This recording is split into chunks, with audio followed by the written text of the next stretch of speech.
We're live. Hello. Welcome to the This Is Not Therapy Hour. I am Brandon Tessers. I am a licensed therapist, but this is not therapy for very, very many reasons. This is instead just an open conversation.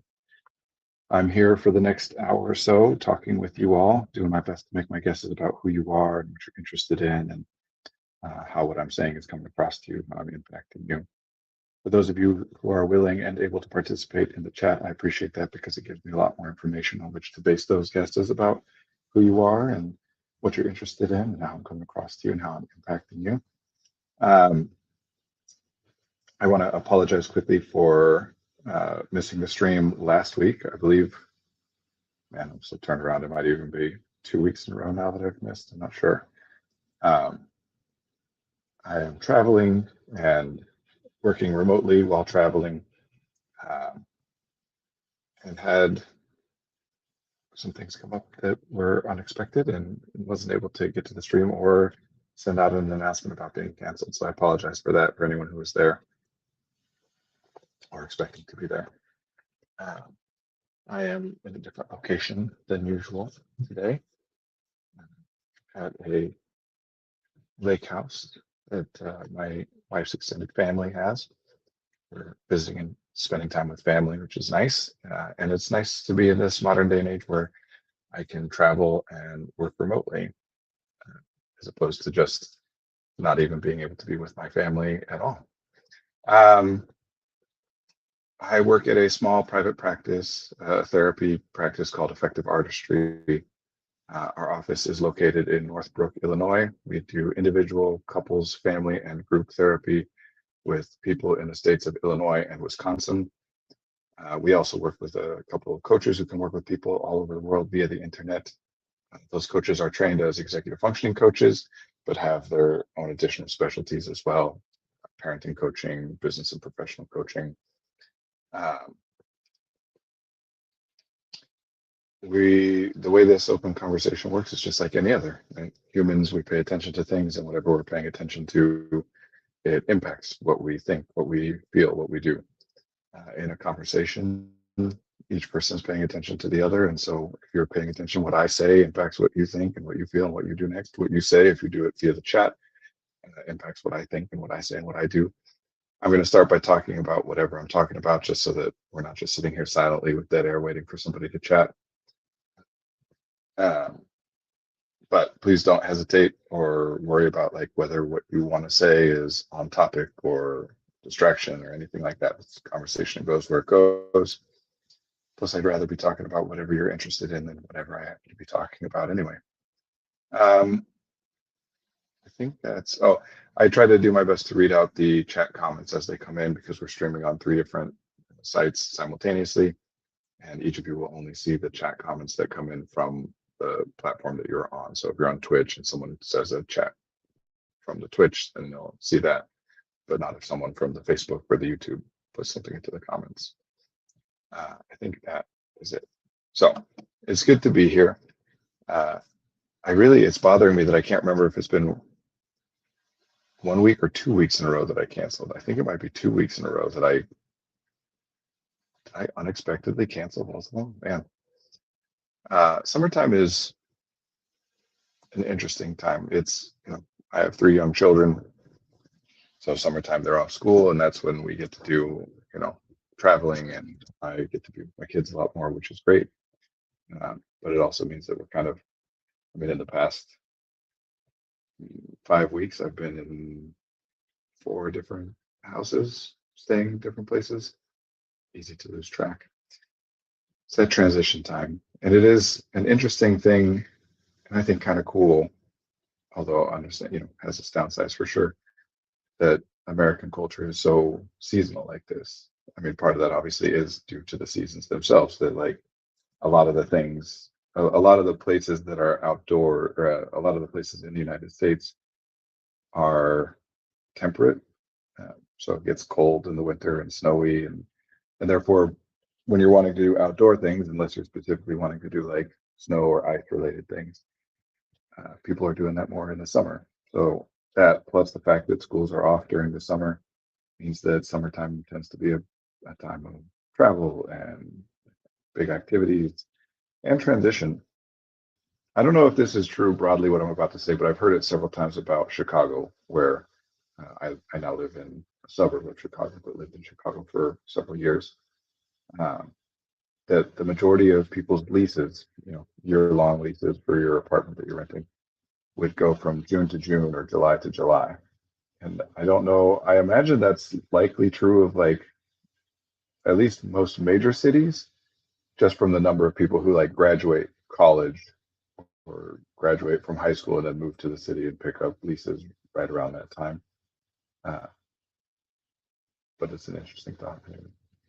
I feel I am I think of myself as being scattered right now. I typically, well, let's talk about focus actually. Focus is like distraction. It's a term that has connotations, like that the connotations are necessary to using the term, right?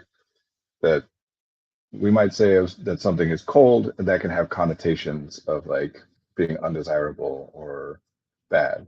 But cold, if we're talking about cold temperature, right, it has a meaning in and of itself. It's describing some quality of the thing.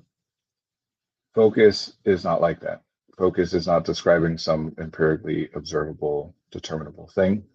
It's saying that we have a subjective experience of our attention being dedicated to what we conceive of as a singular thing.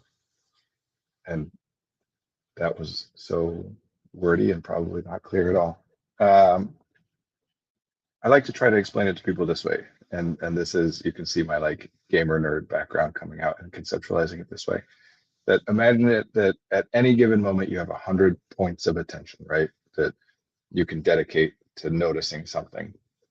And so you can have maximally shallow and wide, where you've got 1 point of attention dedicated to 100 different things.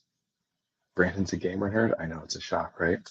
Uh, or you can have very deep and concentrated or narrow focus attention, where all 100 points are dedicated to a single thing. Now, in reality, there's a level of granularity here, right? We could break things down. If I'm fully focused on a book that I'm reading, we could say that I'm paying attention to these different words, or I'm paying attention to the words plus how I'm vocalizing them, plus whatever visualization I'm having, or whatever. But as long as we conceptualize all those things as being related, so effectively, with this little metaphor, this hypothetical situation we've set up where you've got 100 points of attention, no matter what, I have mad stats. Yeah. No, I have several times in my life in multiple ability dependent. That I feel like is a bit of a throwback term. I don't hear that much anymore because I don't think it's as relevant in the newer systems. Um, I frequently, even still to this day, will sometimes think like, what would my ability score be in whatever, charisma or intelligence or whatever. Um, but yeah, either way, you're paying attention to actually 100 different things. The difference is it 100 things, each of which is an element of something that we identify as distinct from the other 99 things? Or is it 100 things that are all connected in such a way that we think of it as I'm getting 100 points of data about one thing? And obviously, the more that we're doing it in that direction, the more that we tend to call it that we're focused. Now, usually in reality, in practical terms, usually when people are talking about focus, what they're actually talking about is paying attention to something over time, not just in a given moment. Sometimes we're talking about focus as in like where my attention is in a moment, even if I flip on. But mostly when people are saying I struggle to focus, they mean that I'm engaged with something or thinking of something, paying attention to something, and I have a hard time continuing to do that for a consistent long period. Well, people use MAD to talk about the monk class fairly often. Maybe I'm just hyper aware because monk is my favorite class. Monk was my favorite class for a good long while there. Uh, Back in my high school days. Something that I think, just talking about D&D now because that's what's coming up. Something I think is interesting and that people don't always. The original Dungeons and Dragons, heck yeah, monk buds. Yep. I mean, in third edition, which was third edition D&D came out. Let's see, I was I think it came out in 2000, maybe 1999, 2000. And I was 15. So the bulk of my D&D playing, like especially at the early days, was third edition. I played a little bit of second edition. Original Dungeons and Dragons was not, I mean, I guess you could call it a role-playing game in the sense that you take on a role, but it really wasn't, there was not much role-playing involved, right? It started as a group of tabletop war gamers who Gary Gygax, and I forget the other, anyway, uh, that group wanted to do a different thing rather than creating like their little war bands and attacking. They wanted to take on a single character and move through some kind of like a neutral dungeon that's being presented and that character advancing. That was the origin of it. So it really is originally not anything like what it is now. That's why they had to keep updating over the years. It's not just like cultural shifts and coming up with new and better mechanics. It's also that the game kind of hit on something that it wasn't originally anticipated to address, um, which is like, yeah, people want to play through their favorite stories and stuff. You read Lord of the Rings or whatever, and that idea of like being part of an adventuring group is super fun, and people want to explore that. But yeah, original D&D was like everything is literally in a dungeon, and yes, characters could die at any time, and parties were not meant to be balanced in like the party is the same level or anything like that. Uh, and you open the wrong trap thing without checking it first, and you can just die no matter what. It's evolved, and at this point, it is much more about the role playing, like the taking on the character and creating the narratives and cool moments and stuff, more than just like I think of original D&D more as like a board game. Like you move your guy, you have your speed, you move your guy, you roll your dice, you take your action, you either take some damage or do some damage or get a reward, level up, get a new ability, whatever. Uh, but anyways, part of the like fallout of that way of starting originally, they just had like a few different classes at first, and then when they started adding more like paladin and bard, originally when you rolled a character, you rolled 3d6. So there's the six abilities. This is just the D&D stream today. There's the six attributes in D&D: strength, dexterity, constitution. I'm saying them out of order: strength, constitution, dexterity, intelligence, wisdom, and charisma. Uh, and originally you'd roll the 3d6, three six-sided die, and whatever that was in that order. The first 3d6 you roll, that's your strength score. And so you'd have your set of six attributes and then have to choose what you play. And classes had prerequisites to be able to choose that class. I've heard stories that Gygax specifically had made 2 and 4s in response to a fan who bragged that their sorcerer hadn't died through multiple campaigns, and Gygax wanted to prove that that was just because the DM wasn't trying hard enough. That's interesting, funny. So I haven't heard that, and like obviously because of how the DM, that was the point, right? Wargaming is like a competitive game, tabletop wargaming, right? We have a set of rules to make things fair or equal on both sides, and then each person is doing their best to defeat the other person. This idea of like one person, oh sorry, Tomb of Annihilation. This idea that one person would like create more or less a scenario or a playground for the other people to run through, and that the person who does that, what we call the DM, the dungeon master. That's why dungeon master. You built the dungeon, you're the master of the dungeon. That they're not invested in like defeating the players. That's a major shift, turning it from like an oppositional thing to like, no, I'm trying to create something that's a fun and interesting challenge. And to this day, you'll still see like the community episode of Dungeons and Dragons, where one of the characters is bringing his character that one of the characters in the show, Neil. Heck yeah, D&D stream. Is playing a character, a D&D character that he's made and played in other campaigns and at other tables, and is bringing it to this one. So everybody else is playing like level 1 new characters, and he's playing this character who's leveled up and has like cool equipment and everything. That's not something that you would find these days, because it just doesn't generally lead to like a fun. I never understood the appeal of winning against your players when you're basically done. That's the thing. The DM the what's the word I want to use? Kind of joking phrase is the bolt from the blue. I shall attempt that excuse if we ever play again. Oh, look at me, rocks fall, everybody dies. I'm so cool. Yeah. Uh, bolt from the blue is just, the DM could literally just say like, if a bolt of lightning strikes you and you die. Like it's not a competitive game. The structure of it is not set up that way. So the idea, I mean, Gygax, definitely those old DMs were unforgiving. They created something and then ran it, at least in theory, right? They created something and then ran it as it is built. So if I put a trap in there and that trap can kill you and you don't figure that out or check for it or whatever and you hit it, then you die. I'm not intervening in that. But it isn't that I'm trying to kill you, it's that I'm trying to like create a challenging scenario for you that has to have real consequences. But yeah, so those advanced classes, when they started developing those, would have, to be a paladin, you had to have at least like a 15 strength and a 13 charisma and a 14 in wisdom or something. It was like multiple really high stats, so it was unlikely that you'd be able to select that class, which is just obviously silly.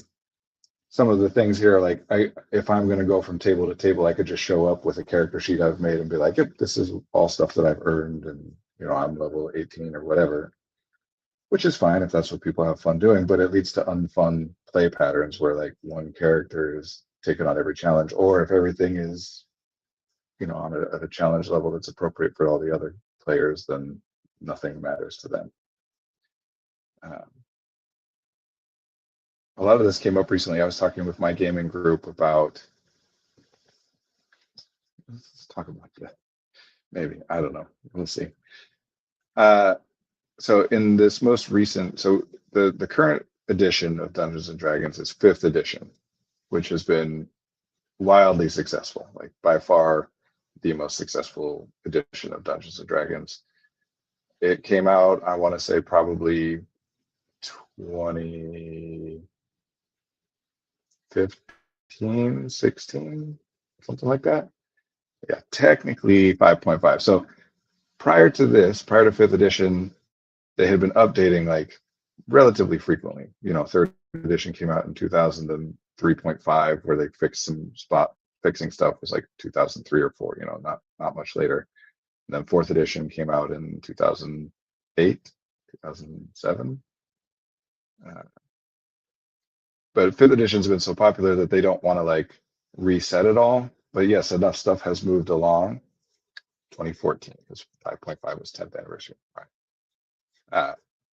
But enough time had passed that they'd uncovered some like weak points and pain points in the structure, and they wanted to update and change some things. So they released what in the past would have been either a new edition or, as Fast Insider is saying, like 5.5, but they are not calling it that. They're calling it Dungeons and Dragons 2024, like in parentheses 2024. So when you're getting a player's handbook, it's either 5th edition player's handbook or 5th edition player's handbook 2024. But yeah, it's been updated. And part of that update, one of the big changes was, it used to be, do they call it 5.5 officially now? They've moved to calling it 5.5 officially. That's good to know, because the other way was so unwieldy. Just admit it. They started with 2024 originally. So it shows you how closely I'm paying attention to that stuff lately. I could be wrong about what I'm about to say, but I believe that originally when they first invented D&D, like it was like playing a dwarf was your character's class and that determined their progression. And playing an elf was determined how your character progresses, or a thief or whatever.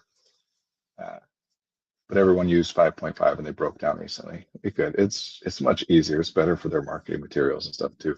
I understand why they're hesitant, because they don't want to give people the sense that their old 5th edition books aren't like usable anymore, because they really tried for backward compatibility. And it also locks them in that if they try to do another like major overhaul without calling it a new edition, what are they going to call it? 5.75 then, or but anyway, at some point, and like I said, I might be wrong about that. I came into D&D in like 1996, 97, so it was already 20 years old at that point. Uh, I was like 12-ish, and that was Advanced Dungeons and Dragons.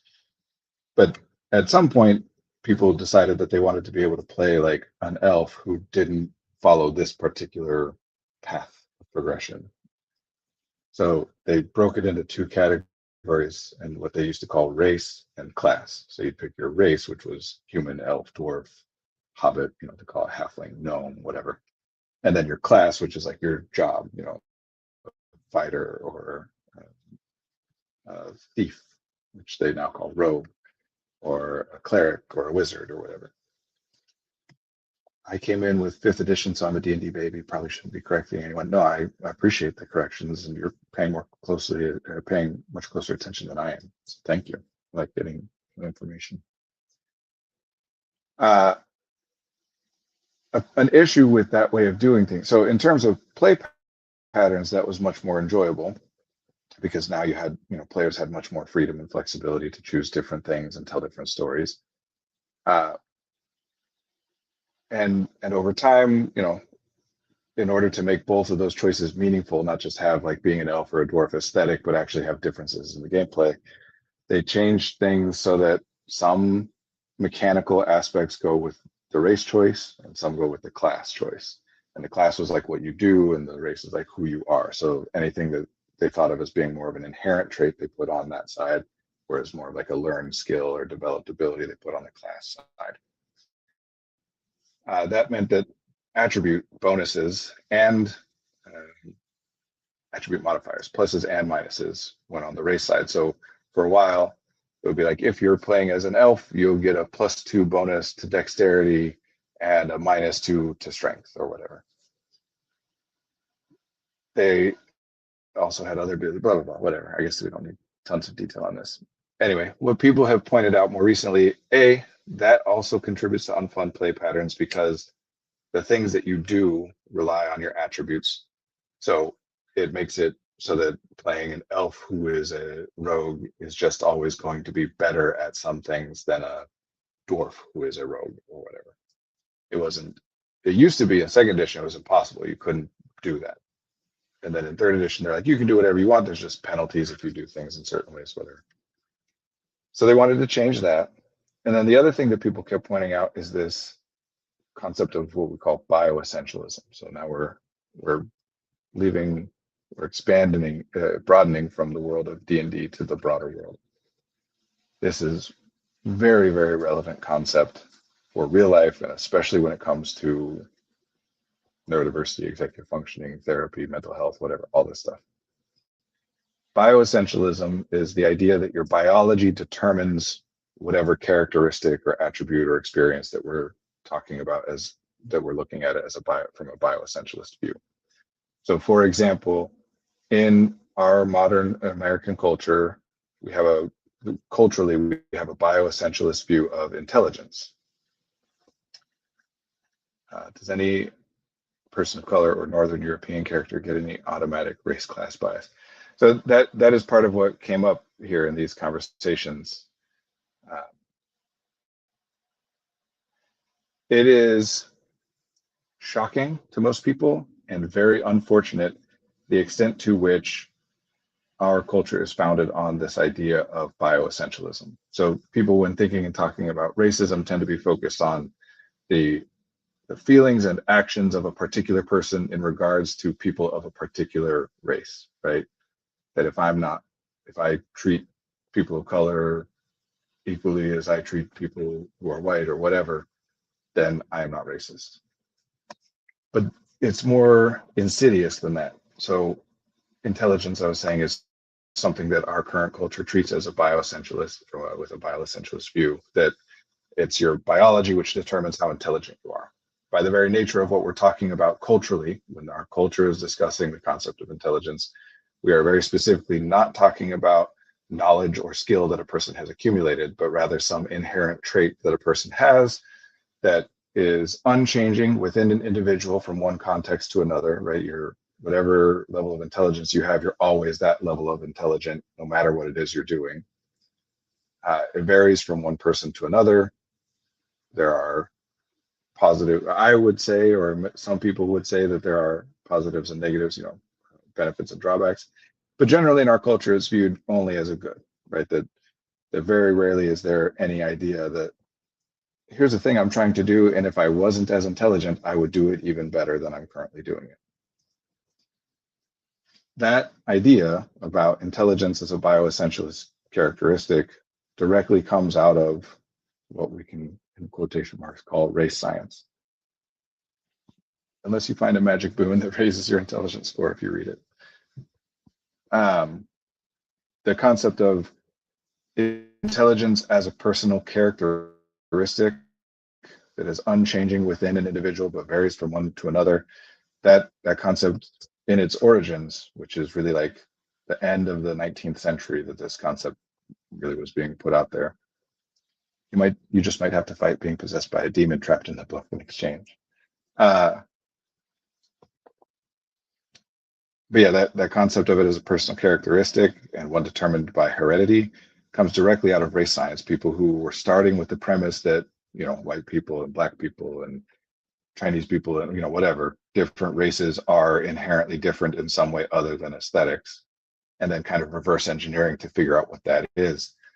And intelligence was a major thing there. And even to this day, like when the United States Congress passed laws making it illegal to discriminate in the hiring process on the basis of race, many major corporations responded to that by saying, yep, okay, we no longer discriminate based on the candidate's race, but the law did allow for processes to evaluate and determine merit. And so they just instituted a bunch of tests that, we're not talking about race, we're just talking about how people do on this test, which is intended to determine their merit as a candidate. And the tests were very much deliberately and explicitly designed so that it was still just a backdoor way to be able to hire white candidates and not hire others. And those generally we still, and slowly over time, like individual tests and individual processes would be challenged and overturned eventually in the Supreme Court. But those aptitude tests, intelligence tests, we still use that stuff today. It is no longer explicitly designed, or at least in theory, intentionally designed to weed out candidates or rank candidates in some way correlated to their race. But that should be a spell. I cast positive or negative race bias, height bias, class bias. Also, big skulls must mean you had a big brain, which must mean you're smarter, but not if you're a person of color. If you're a person of color, your large skull must be a fluke. Yeah, or actually, there was some theory for a while that the bones were denser, so that even if the outer perimeter of the skull was larger, it didn't leave as much room on the inside. And it wasn't even that. So phrenology, most recently, people might know this from Django Unchained, which is not a like recent movie now anymore, but phrenology was the study of the shape of the head and facial characteristics, and then attempting to determine a person's character traits or personality traits based on the shape and size and relative position of those things. And yes, things like the height of the forehead was theoretically correlated to intelligence, which, the more your hairline receded, the more intelligent you were thought to be. Obviously silly, right? Like otherwise blue whales would be way smarter than all of us because their brains are way bigger.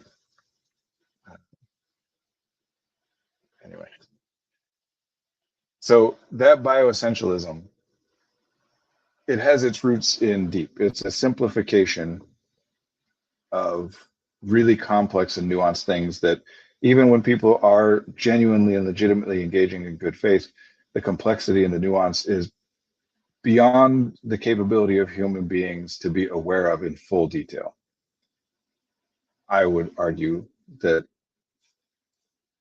I don't even know if this is an argument, whatever, that each of us, we're starting to talk about focus a little bit, each of us allocates our resources according to the events of our lives, right? So the things that seem for whatever reason or are for whatever reason more important to us, we pay more attention and get more information and more skill and learn more about. Yep, I have friends who try to dissuade me from using a nickname of Knucklehead.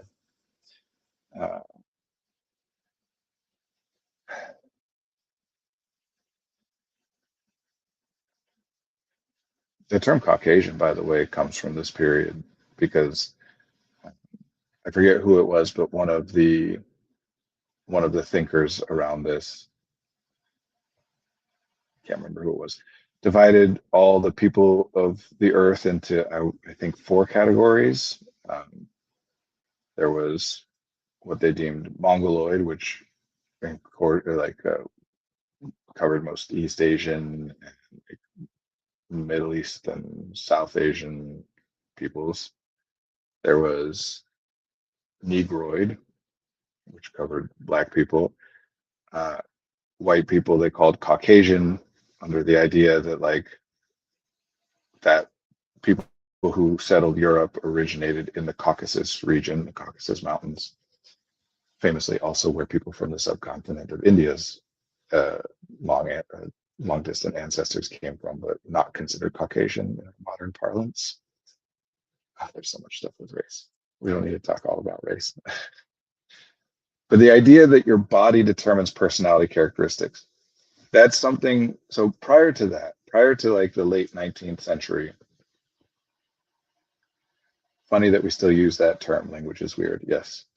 Also, for what it's worth, the term gifted as a term which refers to a person's cognitive capacity or whatever also came from it was coined in a literally eugenicist text. The person who was writing the book argued that humans could be categorized into four categories. Preeminent was the top, gifted was the second. I forget the name of the other two. And their argument was that only people from the gifted and preeminent categories should be allowed to procreate in order to pass on those genes. You got to remember that hereditability. No, that's not right. Heritability. Heritability was a pretty new concept, right? It was obviously there's people, for however long people have existed, have had children and had the experience of noticing some similarities between a child and their biological parents. Oh, yikes, did not know that. Yeah. See, this is the stuff I'm talking about. That even people who are very invested in these things, this stuff just doesn't get discussed and it gets lost. And then we end up fully willing to accept things. At this point in our culture, we are fully willing to accept things like, if your biology is a certain way, you will be severely sad for major portions of your life, regardless of what is happening in the actual circumstances of your life. We call that depression, and it's because of your brain or chemical imbalances in the brain. We are fully willing to accept as a culture that if your biology, your brain, your nervous system, whatever, is structured in a certain way, you will just be unable to focus on important tasks and will have some deficit in your ability to remember how to do or to do important things. These are absurd concepts that are just baseline accepted in our culture. Even as it's currently constructed, the experts in our culture, the way that it is set up, does not state things in that way. That's still, heritability was a new concept in the 19th century in the scientific sense, and certainly exploring evolution, right? Before that, we had the concept of whatever you want to call it in different cultures, but more or less the soul, right? You had your body, you had your soul, and the thinking part of you, the part that wants things and makes decisions and feels emotions, that's your soul, not your body. And your soul possesses your body or is invested in your body or instantiated, different philosophical ways of talking about it. But the idea that your body would determine whether you liked good things or whether you were somebody who liked to, who helped other people, or whether you were a criminal or anything like that, was absurd. Nobody would have even considered the possibility. So the idea that intelligence is somehow a physical characteristic, which I will state, and this is, yes, a hot take, I suppose. That's why our culture is so obsessed with this concept of intelligence, is because since we conceptualize it as a physical characteristic, a biological characteristic, it is something which is due to your biological makeup, a result of your biological makeup. But also we determine it as a moral or virtue oriented characteristic, right? That you're thoughtful and considerate or deliberate or careful, or you solve problems well, right? So it's this workaround way that we can still talk about as like, yes, some people are better than other people, but not because I'm being judgmental about who's a good person and who's a bad person. It's just there's this physical characteristic called intelligence that makes you better at anything. Now, would anybody say a more intelligent person is better at everything than a less intelligent person in any circumstance? No, of course not. Everybody knows that, like, even if you're really smart, that doesn't mean you're automatically good at everything. But that's not what we're talking about with the characteristic. What we're talking about is two people having equal experience, background information, opportunities, etc., attempting a task. No matter what the task is, the person that is more intelligent will master the task more quickly, right? They will learn it faster. Ah, yes, I have blonde hair because my soul is blonde. So it's a global advantage in our culture, the way we think of intelligence. Nobody is ever like, I wish my kids weren't as intelligent, or I don't want my kids to be very intelligent because of all the downsides associated with it. So much of the problems that we're dealing with in our culture at this point have to do with the fact that we have to. It is very important in our cultural makeup, the way that each of us who is enculturated here, right, who is raised in this and hears these things and internalizes these understandings and narratives, it's impossible to root this out at the source and take it out of everything we think, right? We can identify certain limitations and certain places in which there's a problem and correct for certain things, but altogether is we can't get rid of it all completely. And so a lot of what we're dealing with is just that there are downsides to navigating life in the way that also makes it so that you are better at academically oriented or cognitively oriented tasks. And we can't acknowledge that those downsides are correlated to what might make someone successful at academic or cognitively oriented tasks. So instead, we call them other things. And yes, depression, you can't be depressed if you don't pay attention to your subjective internal experience, if you don't spend a lot of resources in cognition thinking about how am I feeling right now. Anyway, this concept was brand new, that prior to the 19th century, and I want to be clear that I'm talking about Western civilization and Western culture because that's what I know. I can't speak for worldwide, but yes, prior to that, the body and then the thinking conscious part of you, the soul, whatever, were two separate things that were joined together in some way. And the body did not like limit your soul. In fact, in many places and for long periods of time, there was some idea that it was the other way around, that the characteristics of your soul, your personality, your character makeup would impact the way that your body then looked or operated.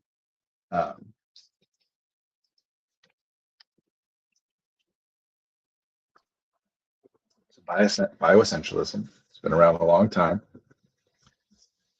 It makes sense that people would come to this conclusion, right? That if you break your leg, that impacts whether you're walking around trying to find food or whether you're sitting at camp trying to like repair tools that other people will use. And so you can see why people would reach the conclusion that like, oh yeah, how your body is might impact what you think and do and want. But the idea that it is determinative, that your physical form, your biological makeup predetermines what you will be, very 19th century. Part of this, there was a man named Phineas Gage at the time who was a railroad worker, and there was an accident with some dynamite or TNT. I think it went off the way it was meant to, but he was standing somewhere or whatever. There was some incident that shot a piece of steel rebar through his head and went clean through his brain and out the other side. And he survived, made a full recovery, physically speaking. And then people started to note personality changes. Oh man, that story always makes me cringe. Yeah. That he was quicker to anger than he used to be, that he, responded to things differently than he used to in some significant way. That wasn't the reason that scientists came to the conclusion that the brain impacts how we behave, how we theoretically think and feel emotionally. But it is part of what lent credence to the idea and was used. I mean, he toured around the country. People toured him around to show him off. I think it's generally believed that IQ cannot change on a quantum level. What allows your student client to move double her standardized test score? Well, even that question has premises in it here, right? Like IQ, intelligence quotient, is not intelligence in theory. It is an attempt. So we start with the construct. Intelligence is a construct. It's an idea we made up as humans, like love, like courage. It's not to say that these things are, have no merit to them or whatever. Constructs are very useful. But we came up with this concept of intelligence. Effectively, you watch different people experience different things, and humans want to ask, well, why? Why do some people have things that like I or most people would identify as better, or achieve what I or most people would identify as better results? And so then we start to theorize. And of course, the true answer, like we talked about, is so incredibly complex and nuanced. But certainly there's at least some evidence to suggest that there might be some factors which follow a person from one context to another or from one domain to another. So we derive this concept of intelligence, which at the root of it, that's what we mean with intelligence, is there is some intrinsic characteristic possessed by people that varies from one individual to the next, but remains static within a given individual from one context to the next, that correlates with having greater and or faster success. And from there, people then start to theorize, it's taken as a given at that point. That's true. So then we start to theorize, what is that characteristic? What is that set of skills or experiences or abilities that makes it so that one person is just more likely to be successful at things than another person with equal personal experience or knowledge? IQ is a term developed by, I believe, Alfred Binet, but I could be wrong about that. One of the early 20th century researchers into the concept of intelligence. Remember, this was a new concept then, right? Like this wasn't something that had been thought of throughout human history. Everything in human history was about your soul and whatever version of that people believed and whatever caused different things.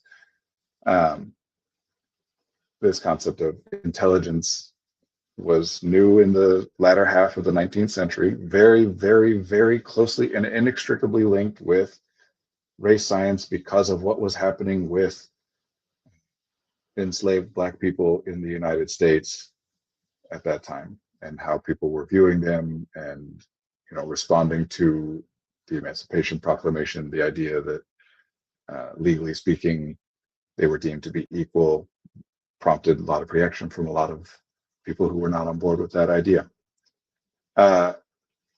So Alfred Binet was one of the big researchers and thinkers on intelligence in the early part of the 20th century. The Stanford Binet intelligence test, he's the Binet in that. And IQ was intelligence quotient. And the main idea there in developing IQ at the beginning was the idea that age is relevant. That like, sure, intelligence is this thing that, you have however intelligent you are is just how intelligent you are when you're born, and it stays that way your whole life. But certainly we see some difference in how that presents or whatever over the course of a person's life. So intelligence quotient originally was about intelligence, whatever, that concept of being able to utilize knowledge or information in particular ways as it relates to age. And he developed a way to determine that quotient, that a formula for that, and it involved, yes, testing for cognitive performance or performance in certain academic tasks, and then like divided by age in some particular way. And I forget exactly, I shouldn't say forget, I never learned exactly what the algorithm was that he, or the equation was that he developed, but that's what IQ was. And so a person's IQ would decrease over time as they aged, because the greater your ability at the younger age, the higher the IQ. That's why to this day, IQ is something that is still like more thought of or considered to be relevant in relationship to children than to adults. We still use different tests for kids and for adults, and kids are way, way, way more likely to get IQ tests. If he had called it performance quotient, we probably would not be so fixated on it now. Sure. Again, I mean, he was operating from the point of view, and by the way, there's a book that I find to be relatively, I mean, it has its own limitations too, but a book called Ungifted, that that is that at least for part of it does a deep dive into like what the construct of intelligence and what these early thinkers were trying to measure. And one particular point has like a table where it lists like, here's this like all the major people who developed the field of intelligence, and their quotes on what it is, and every single one of them says a different thing. And one of them, and I forget which one, says my favorite answer, which is intelligence is whatever the test measures, meaning that like it's impossible to define. We have devised a test that we see different results on from different people in certain consistent and valid ways, you know, test, retest, validity, and so on. And so it's measuring something. We don't know exactly what it is, but something impacts a person's ability to perform at different levels on the test. Yeah, you get what you measure. Yep, you get what you measure, exactly. So IQ is not even an attempt to model what intelligence is. It's an attempt to create a second construct that allows us to somewhat model intelligence. Imagine basically that someone's like, okay, love is a thing, taking that as a given. There's this thing called love. I would love a way to be able to measure in some objective way how much love a person has. And so in order to do that, I have to design some kind of test, something that I do and then observe the results of and evaluate those results as compared to other results. And I can't then say that what I'm measuring at the end of this is love itself per se. So I've created my own construct of, you know, measuring a person's love quotient or whatever. Had to sit through a guy at a coffee shop trying to explain to the woman next to him about his great theory that there are 3 types of IQ and how he was writing a book on these types. Yeah, of course, if you measure 3 different things, you get 3 different measures. Yes, this also, so there's a very, I mean, I don't know what that guy must have been talking about, because the theory of multiple intelligences, like that's a very commonly well-known thing. Because of course, remember, intelligence, whatever we're talking about in our culture, we're using that as a way of saying like some people are better at anything than other people.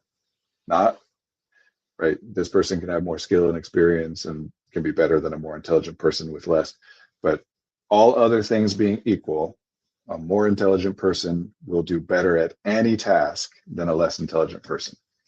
That concept, a very flawed and absurd concept, but we use it to this day. So much of what we do, I mean, it's impossible to point out how much of what we do is built on top of this concept. Anyway, that's obviously something that just makes it so that like, yeah, well, then it's better to be more intelligent than less. And then people feel bad about that. They're like, no, we're not saying that, even though we are.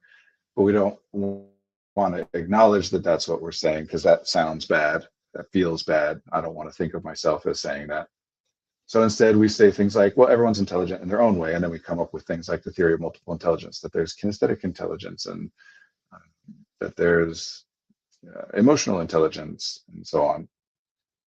Obviously not, you don't do a persuasion check with an intelligence modifier. Yeah, emotional intelligence in particular is something that people have been talking a lot about for, I don't know, the last 10 years, 15 years. It got into the broader pop culture, which is further evidence of what I'm trying to say, right? I know that the claim I'm making is controversial at best, that when we say that someone is intelligent, we're saying that they're just better at whatever. But then why are we calling this concept of emotional intelligence? Like some people are better at reading other people and navigating social situations and so on, is the concept of emotional intelligence. Clearly, we're appending the term intelligence to that as a way of saying what we believe makes a person better at things is either skill and experience, you know, training, whatever, or this other nebulous thing. So another way of talking about it is talent. There's talent and then there's skill. And we have sayings about like hard work will beat talent every time. So we're clearly identifying that there are two different things. There's somehow a way for a person to be more talented, even though they are not working at something or practicing at something. I say that as a joke, but I might actually allow it if the scene was a wizard trying to convince other wizards of their magical theory at a wizard conference. That's funny. Yes, so the idea of like multiple intelligences is better than the idea of there being one intelligence, but it's rearranging deck chairs on the Titanic, right? It fixes a surface problem without addressing the reason that that thing is a problem even in the first place. It's just a way of saying like everyone's good at something, which, depending on what you mean by good, either is definitely true or is objectively not true. It just really depends on what you're measuring. That's why it's funny. This guy has this theory because like there's lots and lots, even IQ tests themselves. Like the most common IQ test at this point is the WISC for children, the Wechsler Intelligence Scale for children, or the WAIS for adults, the Wechsler Adult Intelligence Scale. I thought this was a D&D stream. I was just trying to bring us back on topic. So that's the thing. That's where I didn't even get back around to the reason yet, but I'll say this. Yeah, back on topic for D&D. Sure. One of the changes in 5.5 was to change the term race to the term species. That obviously has like, there's cultural reasons for that because race is a term that we associate what we call race in real life, right? You know, white, black, Asian, whatever, however you want to break it down, has no foundation in biology, geography.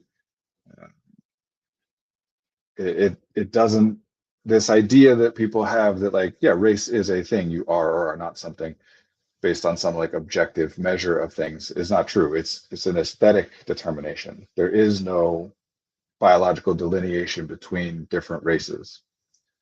As an example, everybody thinks of Barack Obama as black. He has one black parent and one white parent. He is universally considered to be black. I don't disagree with that, right? If anyone were to say that Barack Obama is white, they would be laughed out of the room. But in terms of biology, genetics, heredity, whatever, he's literally 50% of each. So why one definitively and not the other? Not really, not trying to derail where you're going. This is something people have studied, and historically speaking, when people are the result of procreation between two members of different races, the child tends to be assigned the social status of the lower social status race.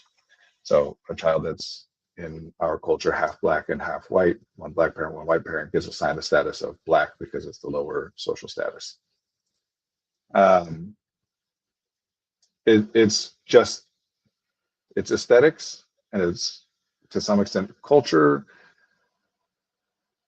It's nebulous. Ask scientists about it, and it's hard to really define in any way that isn't like reference to how culture assigns labels. We don't have time right now, but if anyone is interested, looking into the history, the legal history, because obviously at some point early on in the history of the United States, there were legal rights associated with whether a person was white or not. And so there were legal cases, court cases, to determine whether another person was considered to be white.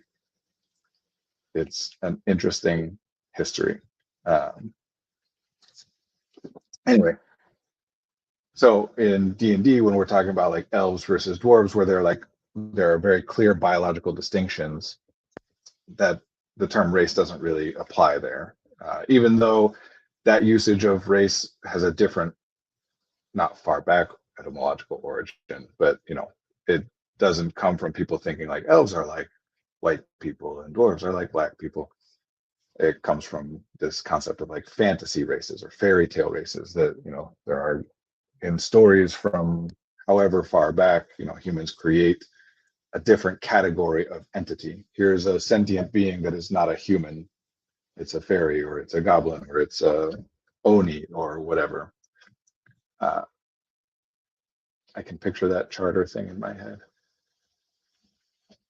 I don't know what charter thing you're referencing. Um, so it's just a more correct term to use, species. And then the other big change was even in fifth edition, attribute bonuses were still assigned based on the what we would now say in D&D, the species that you chose. Elves got a +2 to dexterity, and a +1 to something else, depending on which subcategory of elf you decided to be. And now instead, they've invented a third category. So there's your species, which determines like your biological makeup, or that's what you're talking about. There's your class, which is your job, the things that you do and the experiences that you've gained in pursuit of like your profession, the activities you do. And then there's blanking on the term, starts with an O.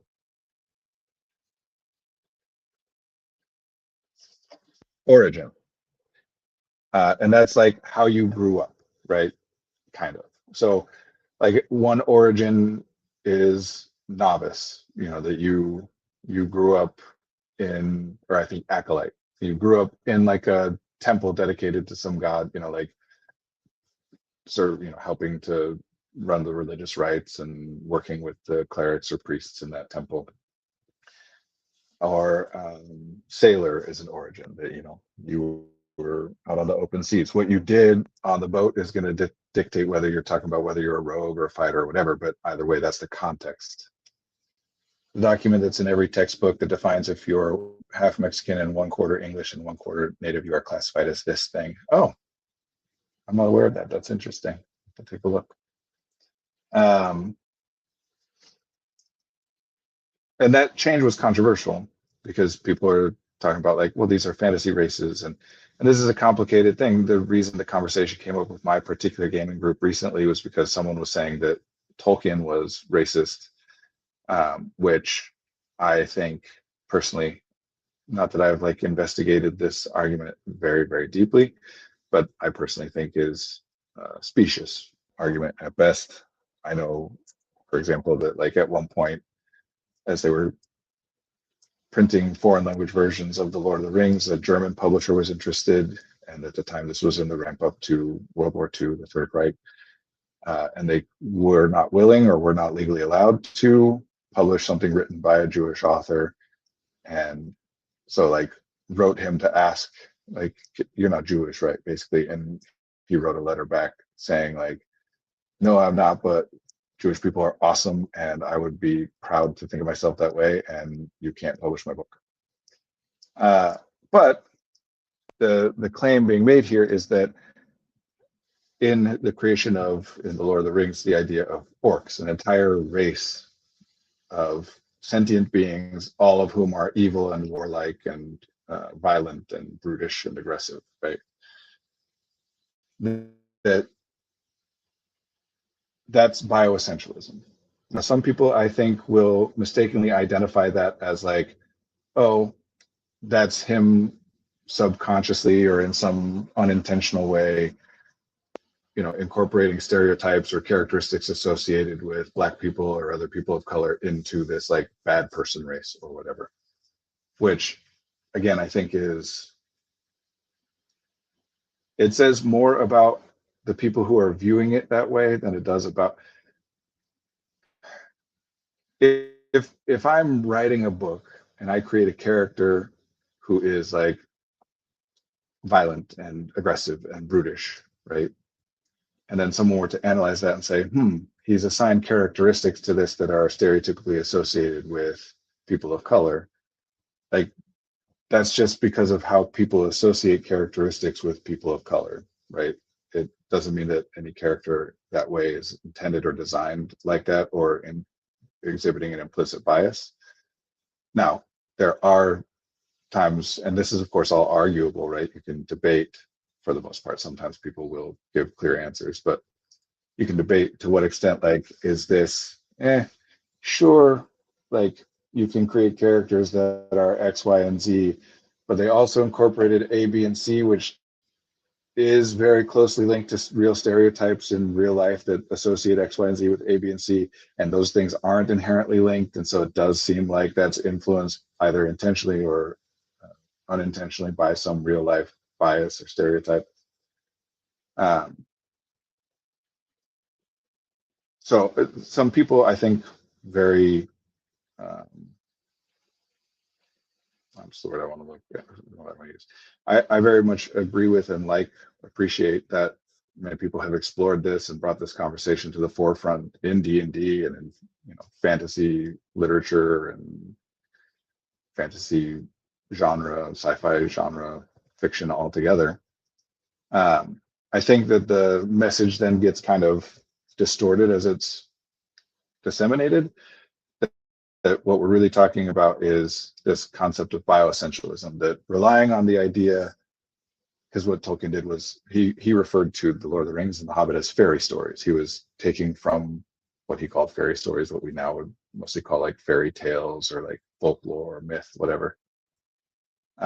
And those things have, like, there's the muses or the Valkyries or the Oni or the whatever, different sentient beings, different classes of sentient beings, types, categories. And so he was building off of that, which is building off of and continuing to implement a bioessentialist take, except that, again, that concept wasn't as widespread at that point. So not necessarily that he would have thought of it that way, whatever. Still a problematic end result, that, the idea being that, as interpreted through a modern lens, that like the circumstances of your birth or your parentage determines personality characteristics and tendencies of an individual, is a problematic concept. That doesn't mean that he personally was like biased, and I can say maybe he was. I'm not aware of like all the stories of his life and whatever. It's possible, but as far as I'm aware, there's not evidence to suggest that beyond the stuff that happens for a person growing in a particular culture, which, yeah, then goes back to, I think there are some concerns with how Tolkien describes the people who help Sauron. It's a fairly Mongolian adjacent description, and not great to have a kind of foreign looking evil entity, but I do think we have to be careful of what we ascribe to that. I'm a little familiar with the quote that you're referencing, and I certainly don't have it like memorized. I could be misremembering or misinterpreting this. But I believe what this quote is in reference to is that someone asked him once what the orcs look like. And his response was something to the effect, if you can find the quote, that'd be great. His response was, according to my recollection, was something to the effect of like, they don't look entirely human, even though they have, like they have humanoid features, whatever. That the closest way that I could think to describe them is that there's some aspects to their features that like white Europeans associate, not the orcs, the people. Oh, right.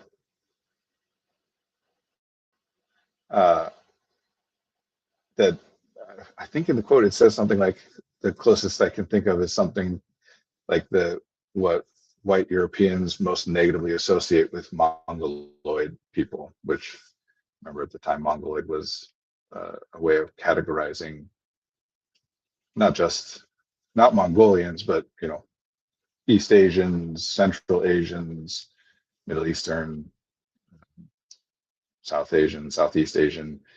I mean, evidence of the flaws of this way of thinking, limitations of the person who proposed the concept, is that he broke the entire world into four categories, and there was basically Caucasians with white Europeans, there's Black Africans, there's everybody in Asia, which is like a huge array, even just talking in current ideas of race and aesthetics and whatever. Descriptions are in the text. I know there's descriptions in the text, but I've heard it's the worst in the third book. I'm reading the third this month for book club. I'll pull out any quotes I can find if I run into them.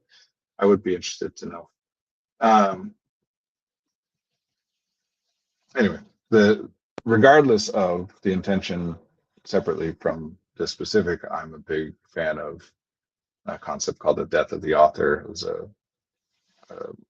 theory of criticism proposed by a critic named Roland Barthes in the mid 20th century, 1950s or so. by which he's arguing basically that like once the art exists, the artist no longer matters, right? The art is actually about the experience that the audience has with the artifact, the thing which has been created. And whether that experience is like if an artist intended for X, but the experience is Y, then it doesn't really matter what the artist intended.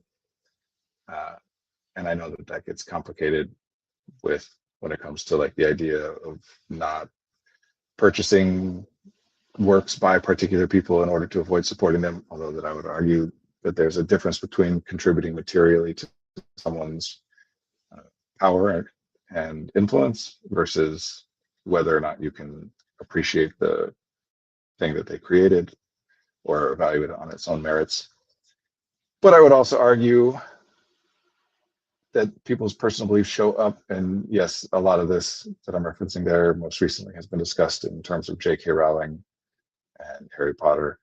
And I personally would argue that, yeah, you can see in the I think the first three Harry Potter books are excellent, excellent, like middle school YA books. Some of the best, if not, certainly among the best I've ever read. And then it's trying to be something else and it doesn't work from book 4 onward, and it's fine, but it's not good. And yes, it is. Okay, here's a good example of how people like to categorize, right? That Harry Potter creates a world in which people get sorted into 4 different houses. Those different houses are associated with personality characteristics, which is, yeah, a huge problem in the first place, and not just from a sense of like prejudice or bias or anything like that, but even just from a narrative sense, right? Like one of these houses is associated with intelligence, and one is with ambition, and one is with bravery, and then one is, and I know that Harry Potter fans will say, loyalty, but in the actual text of the book, it is never really made very clear what Hufflepuff is. In the context of the narrative, there's the good guy house, there's the bad guy house, and then there has to be 2 other houses so that it's not just like the good guys versus the bad guys all the time. And those other houses are relatively undefined, especially early on. Ravenclaw has more of like that's where the smart kids go, although then the narrative has to justify why the character that they've introduced as like the most intelligent and academically oriented character in the entire school is not a member of that house. Also, courage, like what are we talking about as a personality characteristic that is relevant outside the specific context of the narrative that takes place in the book? Like just as a regular course of, how often when you're talking to someone or about someone are you like, this person is really courageous? It's just not generally. Smart kids get shuffled over there. Yeah, the most essentialist, anti-smart, small children, yes. And then the process is determined by a magical artifact that can see into your soul and determine these personality characteristics in some theoretically like actual way, right? That there is some immutable characteristic of loyalty or courage or ambition that is contained within an individual in some unchanging way and can be measured, but only by the proper, magical artifact, is just already such a huge problem. There's all kinds of issues with that narrative. But again, the first 3 books, delightful, whimsical, magical world. Like I think of them similarly to like the BFG or some of the other Roald Dahl books, where it's like, what a cool, like magical little adventure for a child to enter into. And then later on, when it's like, oh no, this is a serious narrative, then it's like, again, not awful, but not anywhere close to like good genre fiction. It's just that by that point, a lot of people were personally invested. It's telling to this point, to this day, how many people will say things, including like trans people, will say things like, I got the ability to come out or found the courage to recognize who I am through these books. Where like, I would say that it is hard to find textual support for any concept that the books would be open to the idea that like a person may be different than the way that they are perceived to be. Anyway, but people like getting sorted into a group where they belong and it's easier to merchandise. Yeah. So again, the houses were like not a big part of the narrative, really under, like not very fleshed out, but people love them. And to this day, people will still introduce themselves or put on profiles like I'm a Ravenclaw or whatever. And there's all kinds of, my son who has read, I think like 4 of them or something, finds, is shown like links or whatever to online quizzes about like, what house are you? And people love categorizing other people. And there's certainly more and less problematic ways of doing that, but all of it is reductionist and all of it is very flawed and limited. Remember that there is no like actual quantifiable thing of personality the way that we currently think of it. Yeah, if you were a Gryffindor, you were unimportant. The only trait that matters is bravery, apparently. Just imagine if you're like an adult person meeting people and it's like, here's this person, they're very loyal. Here's this person, they're very intelligent. Here's this person, they're very ambitious. And here's this person, they're very brave. Which one are you like, well, I want to hang out with that person, right? Like, because it's not just that you're being measured in this hypothetical situation. It's not just that you're being measured as like you are very brave. It's also that you're being measured as like your bravery outweighs your loyalty or intelligence or ambition. That as compared to people generally, you are braver than you are more. You can be more loyal and braver, but the gap between how brave you are versus the average person is larger than how loyal you are versus the average person. That to some extent, every person that's not in Ravenclaw is like, you're not super smart. If you were really smart, you'd be in that one. You can be smart and ambitious, but if you're more ambitious than you are smart, not to mention that, like, yes, there's one Asian character, her name is Cho Chang and all that kind of stuff. It's also, it's a chosen one story. It's fine. I don't need to be the guy that's like bashing Harry Potter again. And I will say, those first 3 books, when I finally read them, I was like, this is delightful. I had thought that the first time I tried reading the first book, it didn't grab me when I was younger. But then I revisited them later because someone important in my life wanted me to read them.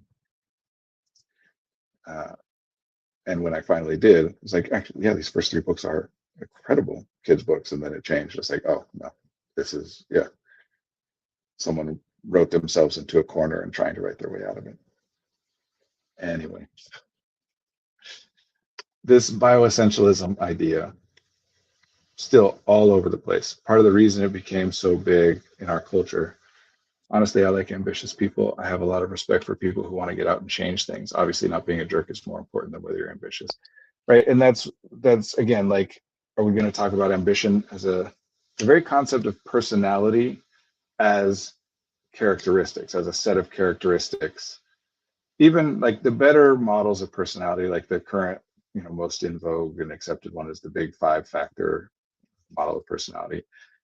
So the ones like that accommodate for, we're not talking about intrinsic characteristics or immutable or unchangeable characteristics. We're just talking about like a snapshot of person's tendencies, not talking about why they're that way or whether they could ever be different. That's better, certainly, than other ways, but still, reductionist. And that is, to do any kind of large scale research, you have to be reductionist. There's no way to do any kind of like, we want to see how people respond to X kind of scenario while taking into account every single variable that makes a human unique is impossible. So we're at this weird point in history, yes, where we're trying to like categorize people in ways that very much mirror old ways of doing it, but in new, we think of it as being different. But yeah, personality inventory is the idea of like, whether it's the Myers-Briggs, INFT, or whether it's the what color is your parachute or the Enneagram. These all came about in the latter half of the 20th century because they followed up on, like the idea that intelligence is a somehow biologically instantiated thing. Well, then we can say that in introvertedness or extrovertedness is also biologically instantiated, which it isn't, or whether you tend to be more of a thinking or a feeling person, or whether you tend to be bossier or more uh, hesitant or whatever. These are immutable characteristics that are determined in some way. It's useful to talk about personality as trends. This person quite frequently behaves in the way that we associate with the concept of shy. They act in shy ways quite frequently. So it is useful to say they are shy. Does that mean that there is something in them, intrinsic to them, which is determinate of that they will act in a shy way? No. No matter how shy they are, they still frequently behave in ways that we would not think of as shy. No matter how introverted you are, you frequently behave in ways that we would not associate with introversion. And the same is true for extroversion.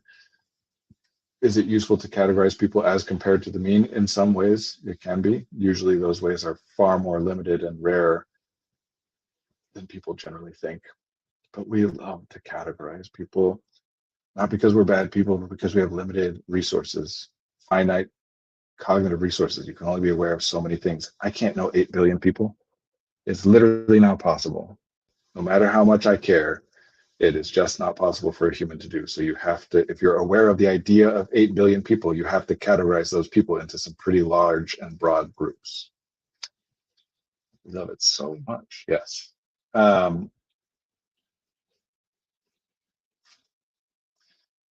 Biology impacts, right, the story of Phineas Gage, or like that's why for a long time a long time, not a super long time, but decades, people were doing lobotomies, right? That, oh, we found that if we take out a part of the person's brain, it changes their personality. So if they're doing something problematic, including quite frequently problematic as would be identified by that individual themselves, that they themselves don't like what they're thinking or feeling or doing, that if we remove a portion of the the frontal lobe, or lobotomy,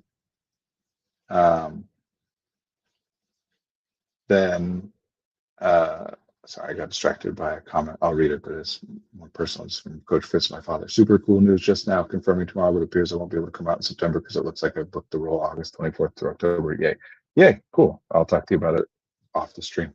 But yeah, cool. Good job. Awesome. For real. I hope that doesn't sound sarcastic. It's not used to discussing like personal items on the stream. Oh, congratulations. Yeah, that's genuinely very cool. When you're hungry, that impacts how you think and feel and act. When you've eaten, that impacts how you think and feel and act. When you need to use the restroom, that impacts how you think and feel and act. Biology and biological states very much impact how we think and how we feel, what we think, what we feel, and how we do what we do or what we do. Absolutely 100%. But they are not determinative, meaning like biology does not determine what you will think or feel or do. It is a factor in what you will think or feel or do. Just like beliefs are a factor. Environmental context is a factor. No, I should have waited. No, it's fine. You're excited. I'm glad you did it. I'll also talk to you later. And then I'm only a Virgo when I'm hangry. Yeah, one of my favorite ways of describing personality inventories, I didn't come up with this, but I don't remember where I saw it, who said this, is that personality inventories, personality types is just astrology for corporate types. Same deal, like, oh, you're in the category of people who is curious and thoughtful and whatever. Because that is the same thing. We used to do it as astrology or as aura reading or as, divinely mandated, that's just how your soul is. It's like this idea people have that like a curiosity about the world and how the world works only came about with the scientific revolution or whatever, which it absolutely didn't. It's just different ontologies, different ways of trying to discover information. That like many religious people throughout human history have been very, very invested in trying to figure out how the world works. They came to very many very useful conclusions and very many inaccurate conclusions as well, as does That sounds like I'm comparing things in a way that I don't want it to seem like what I'm doing, because I'm not equating science and religion, because they're not equatable. They're different ontologies, and people frequently will be like, science is just another form of religion, and science gets things wrong just like religion does. And it is true that science gets things, any scientist would tell you that science gets things wrong, and that, even the things which have the most evidence whatsoever, like, are still ultimately at best a theory, right? Like, we can't ever fully know every variable that goes into something, because nothing can be replicated in its completeness to test, like, is it the same? But we do our best to try and identify useful conclusions. They're different, but culturally speaking, there are certainly similarities. And yes, a lot of what people are talking about with mental health, neurodiversity, I wouldn't say that what neurodiversity actually is, the concept truly is in its origin, but the way that people generally think about it and talk about it at this point, mental health, neurodiversity, mental wellness, whatever you want to call it, and intelligence, that these are all concepts that allow people to continue to do the same things that people have always done, just with different language attached to it and slightly different methodologies, but pretty much the same conclusions. That there are better and worse ways to be, and that those ways of being are largely predicated on the individual and some element of how they are constructed. I was going to say I'm not a big fan of the Big Five personality test, but I do think they might give you a little more information than astrology. Well, certainly they give you information that is more predictive than astrology, because they are tested. There's a methodology there. So if you do something and it's like, oh, this is only 10% predictive, then we don't continue to present that as being useful. And honestly, a lot of people would argue that astrology has been tested in a different way. There's different ways to get at good information, and one is like predictive and one is descriptive, I would say. That, like, if you do something and as a result of doing that, you experience, you do X and then you experience Y. And so you share that with someone else and they do X and then they experience Y, and they share it with others. And over time, over generations, right, it spreads and spreads, and millions of people are doing X, and to a large extent, at least, then experiencing Y as a result of that. Then we could still say that's a pretty solid conclusion, even if someone were to say, like, well, why does X lead to Y? And you're like, I don't know, I can't. There's no explanation. Or if you just make up an explanation that isn't rooted in science or whatever, it doesn't negate the conclusion that via observed experience, that thing correlates. Then there's this other way of doing it, which is like, if it's inductive versus deductive reasoning, right? Like, if X is true, then we would presume that Y will probably also be true. So now let's go try and set that up and investigate and see whether it is, which certainly progresses more quickly because you can identify and target things that you want to test or verify. But it doesn't mean that the other way of doing things leads to invalid conclusions, to say that, like, we've done this, many people have done this in many different circumstances, and it keeps having the same result. Either way, if 80% of the time when someone does X, the result is Y, it doesn't matter whether that 80% is, we figured that out because we came up with an idea or a reason or an understanding of why it would work, or if we just observed that it did. Anyway, I gotta go.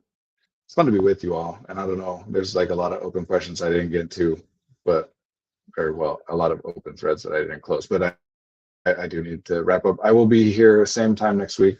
Apologies again for missing the last one or two, I forget. But I will be here next week, same time, 1 p.m. Central Standard Time. Good to be with you all. Be well.